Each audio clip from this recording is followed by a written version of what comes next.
श्रद्धा intermediate college कचनार, राजा तालाब वाराणसी। आज मैं कक्षा 9 का विषय गृह विज्ञान अध्याय 2 शुरू कर रही हूँ।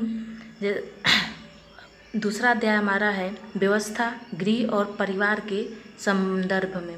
जैसे व्यवस्था का मतलब कि हम कोई भी कार्यक्रम अपने घर पे या कहीं भी कुछ भी करते हैं तो उसमें अनेक प्रकार की व्यवस्थाएं हम लोग करते हैं।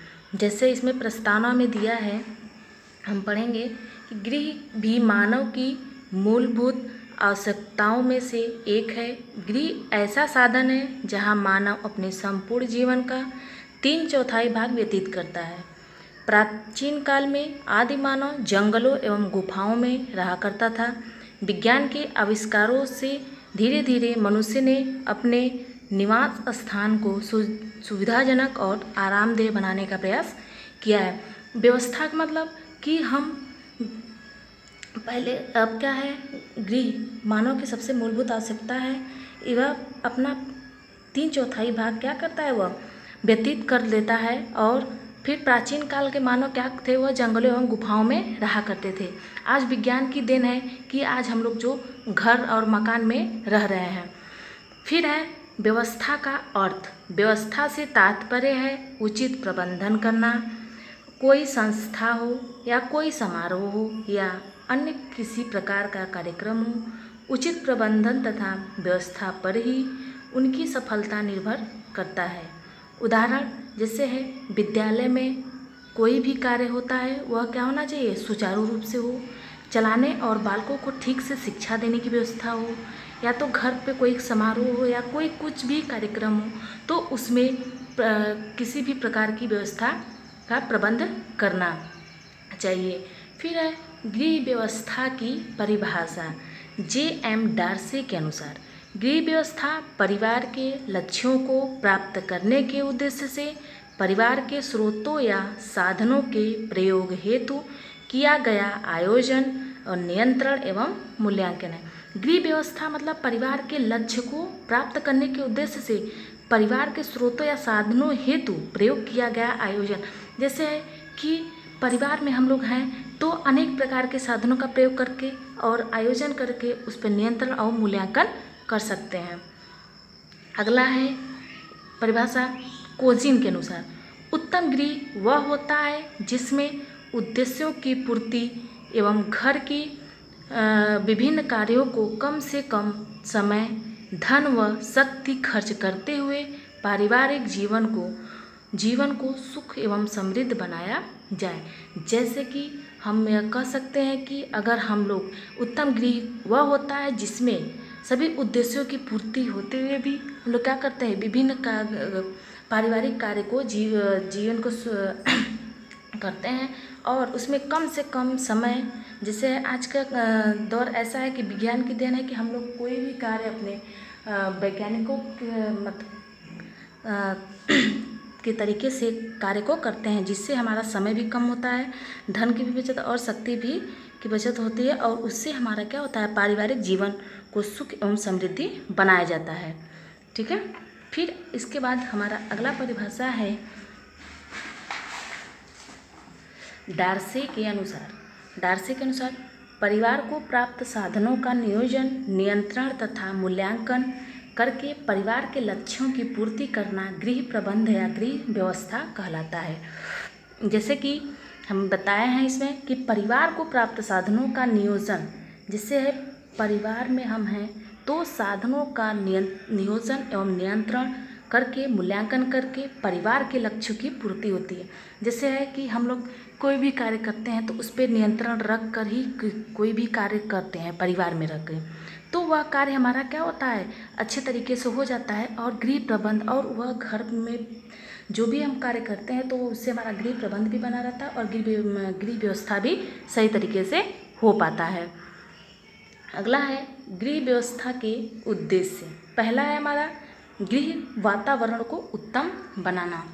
पहला क्या है, गृह वातावरण को उत्तम बनाना।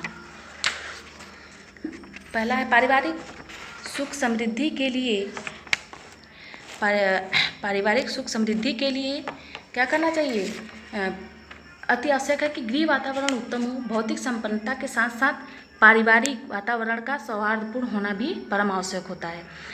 इसमें है गृह वातावरण को उत्तम बनाने के लिए हम घर में अनेक सदस्यों से मिलजुल कर परिवार में किस तरीके से किसके साथ कैसा व्यवहार करना चाहिए, उन सब से मिलजुल कर रहना चाहिए और इससे हमारा क्या होता है, परिवार सुख एवं समृद्धि का जीवन व्यतीत करता है। दूसरा हमारा है सर्वांगीण विकास। सर्वांगीण विकास मतलब एक कुशल गृह व्यवस्था का प्रथम उद्देश्य होता है कि परिवार के प्रत्येक सदस्य के लिए सुखद वातावरण संपन्न करके उनका शारीरिक, मानसिक एवं आर्थिक विकास करना चाहिए। तीसरा है पारिवारिक आय का विवेकपूर्ण व्यय। पारिवारिक आय जैसे परिवार के सदस्यों की प्रायः सभी आवश्यकताओं की पूर्ति के लिए धन का व्यय आवश्यक होता है। धन की प्राप्ति पारिवारिक आय के रूप में होती है, जैसे है परंतु पारिवारिक आय सदैव पारिवारिक आय का विवेकपूर्ण व्यय भी है। जैसे हम लोग परिवार में हैं तो पैसा आ रहा है तो और किस तरीके से पैसा खर्च हो रहा है, वह सभी प्रकार के कार्य को हम लोग देखते हुए पारिवारिक, जैसे हमारे परिवार में कितना आय आ रहा है, कितना खर्च हो रहा है, उस अपने विवेक के अनुसार परिवार में किस कहाँ पे कैसे पैसे को खर्च करना है, सभी परिवार के सदस्यों की सलाह को लेके हम लोग बजट बनाते खर्च करते हैं और फिर उसके बाद हम लोग क्या करते हैं, बजट का निर्माण करते हैं। फिर है हमारा चौथा है कार्यकुशलता। कार्यकुशलता गृह व्यवस्था का यह उद्देश्य भी होना चाहिए कि गृह के विभिन्न कार्य इतनी कुशलता से किए जाएं जिससे परिवार के धन, समय एवं श्रम की बचत हो।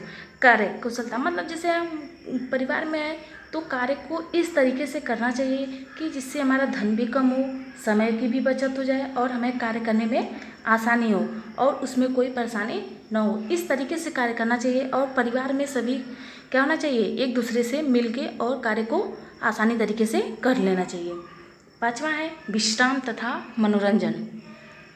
गृह व्यवस्था इस प्रकार की होनी चाहिए जिससे गृहिणी को सब कार्य संपन्न करने के उपरांत जैसे है कि गृहिणी कार्य करती है तो कार्य के साथ साथ उसे विश्राम और तथा मनोरंजन की भी आवश्यकता होती है। अगर वह विश्राम और मनोरंजन की व्यवस्था न हो तो वह उसको कार्य करने के बाद उसे कोई चीज़ की फिर अपने मन में इच्छा नहीं रख पाती है।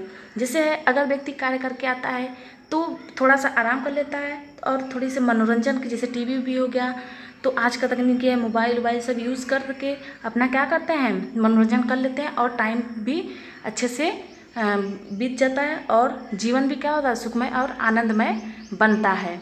और इससे विश्राम से हमारी क्या होती है, थकान भी दूर हो जाती है और उससे हमारे कार्य करने की क्षमता जो होती है वह बढ़ जाती है।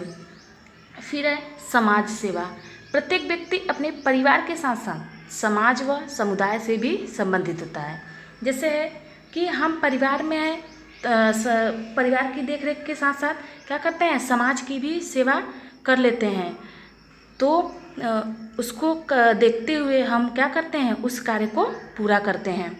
जैसे है जिसे परिवार के सदस्य अपना कुछ समय समाज सेवा तथा आत्मीय जनों के संपर्क के लिए भी निकाल सकते हैं, एक दूसरे के घर आ जा सके, एक दूसरे के सुख दुख में भागीदार बन सके तथा धार्मिक एवं आध्यात्मिक कार्यों से आत्मसंतुष्टि प्राप्त कर सके। जिससे है कि हम लोग कोई भी कार्य करते हैं परिवार के साथ साथ समाज सेवा भी करते हैं। जैसे है कि अनाथालयों में बच्चों की सेवा, जैसे वृद्ध व्यक्तियों की सेवा, समाज में अच्छाई बुराई की मतलब कि उन सबको ध्यान में रखते हुए हम उस कार्य को करते हैं।